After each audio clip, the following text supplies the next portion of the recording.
Mi nombre es Víctor Espinosa, soy estudiante de la Universidad de las Fuerzas Armadas, Expansión Latacunga. Mediante la materia de Física Fundamental NRC 7839, les voy a explicar la elaboración de un electroimán. ¿Qué es un electroimán? Un electroimán es un tipo de imán en el que el campo magnético se produce mediante el flujo de corriente eléctrica, desapareciendo en cuanto cese dicha corriente. Se dice que si nosotros suministramos una corriente en un conductor o cable, las cargas se moverán en el cable y harán que se genere un campo magnético, como se puede visualizar en esta imagen. Y si nosotros aumentamos la intensidad de nuestra corriente, se aumentará también la intensidad de nuestro campo magnético, haciendo que nosotros podamos atraer más objetos, ya sean de diferente tamaño o de diferente peso. Y si nosotros cambiamos la polaridad, invertimos la polaridad de nuestra batería, se generarán nuestras cargas eléctricas en este sentido, y nosotros podremos ver la variación de polaridad de nuestro imán, ya sea sur o norte. Se dice que si nosotros suministramos la corriente en un cable conductor, el campo magnético que se genera va a ser muy leve, pero si nosotros suministramos en ese mismo cable, lo enrollamos en forma de bobina, el campo magnético que se va a generar va a ser un poco más grande. Pero si nosotros a esa bobina le introducimos un núcleo de hierro, el campo magnético se intensificará más, y a esto se le conoce como un solenoide. Ya. Las ventajas que nosotros tenemos de un electroimán con un imán común es que nosotros podemos encenderlo y apagarlo a disposición del operario. Su polaridad puede ser revertida y la intensidad del campo magnético puede ser controlada. Esto es una gran ventaja, ya que nosotros podemos, al momento de querer alzar un peso mayor o un peso menor, nosotros podemos ir calibrando hasta que el objeto sea atraído. Como podemos ver aquí, una de las aplicaciones es en un motor eléctrico de corriente continua. Como nosotros tenemos, el motor ya consta de un imán natural, el cual nosotros vamos a tener como rotor a nuestro electroimán. Al momento de accionar una corriente eléctrica, se genera el fenómeno de atracción y nosotros podemos ver como el rotor va a girar. Ya. También se puede utilizar para los relés. Como podemos apreciar, nosotros tenemos en nuestro relé nuestro electroimán, el cual al momento de nosotros inducir una corriente eléctrica, se activará el switch, y entonces nosotros podemos utilizarlo ya sea para activar una lámpara o para diferentes aplicaciones que se lo quiera utilizar. También se le utiliza los electroimanes para una cerradura eléctrica. Como podemos apreciar, si nosotros accionamos el interruptor, se cerrará el circuito y entonces las cargas fluirán y se generará la corriente eléctrica.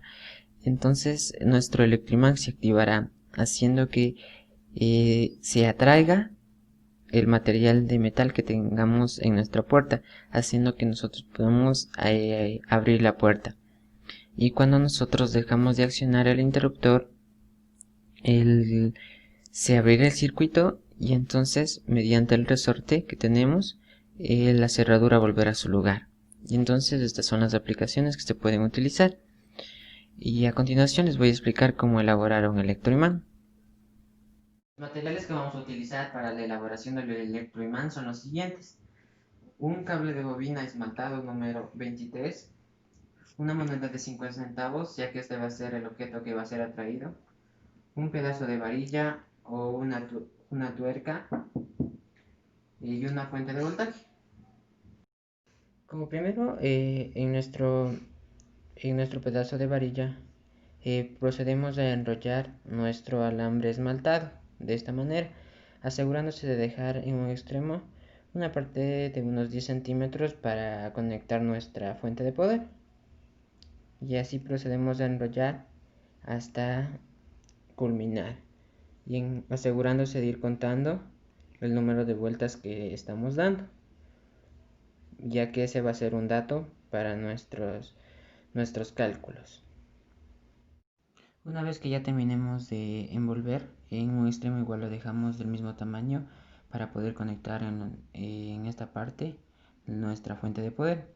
Y también procedemos a colocar un pedazo de tape para que no se nos desenrede de esta manera. Y a continuación procedemos a verificar su funcionamiento. También como dato procedemos a medir nuestra longitud de nuestro solenoide, que es de 2.5 centímetros. Como primero procedemos a medir el voltaje que nos entrega nuestra fuente y lo tomamos como un dato que va a ser de 9.50. Ya, ese dato lo notamos y también procedemos a verificar cuál es nuestra resistencia que nos entrega el cable. Igual procedemos a medirla de esta manera. Procedemos a colocar en un extremo nuestra pinza del multímetro y en el otro extremo la otra pinza. Y podemos apreciar que tenemos una resistencia de 1.9 ohmios. Esos datos los guardamos para poder calcular nuestra corriente. Ya. A continuación procedemos a verificar el funcionamiento del. Nosotros procedemos a suministrar nuestra corriente a nuestro electroimán de esta manera. Le conectamos en un extremo una parte de nuestra fuente y en el otro le conectamos y procedemos a verificar cómo es atraída la moneda. Si le desconectamos ya no estamos suministrando una corriente, entonces ya no se está generando un campo magnético y por eso es el motivo en que ya no se imantiza nuestra moneda. Procedemos a conectarlo de otra manera y procedemos a verificar cómo se imanta.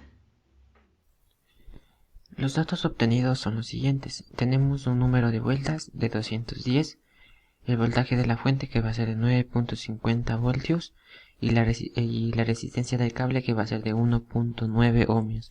Estos datos se les obtuvieron con la ayuda del multímetro. Tenemos la longitud del solenoide que va a ser de 2.5 centímetros y el radio del núcleo va a ser de 0.005 metros. Ya, para determinar el campo magnético como es en forma de solenoide, tenemos que el campo magnético va a ser igual a la permeabilidad magnética por el número de vueltas por la corriente y sobre la longitud del solenoide. Ya, con eso nosotros primero tenemos que encontrar nuestra corriente, que por ley de Ohm va a ser igual al voltaje sobre la resistencia. Tenemos un voltaje de 9.50 y la resistencia de 1.9 ohmios, entonces la corriente nos sale de 5 amperios. Con eso procedemos a reemplazar en la fórmula y tenemos un campo magnético de 0.05277 teslas. La fuerza magnetomotriz va a ser igual a la intensidad por el número de vueltas. Entonces nosotros tenemos una fuerza magnetomotriz de 1050 amperios vuelta. Entonces el flujo magnético va a ser igual al campo magnético por la superficie. Y tenemos un flujo magnético de 4.144 microwavers. Ya, la intensidad del campo magnético va a ser igual al número de vueltas por la corriente y sobre la longitud. Nos sale una intensidad de campo magnético de 31 kiloamperios vuelta sobre metro. Y la fuerza de atracción va a ser de 8.74 por 10 a la menos 3.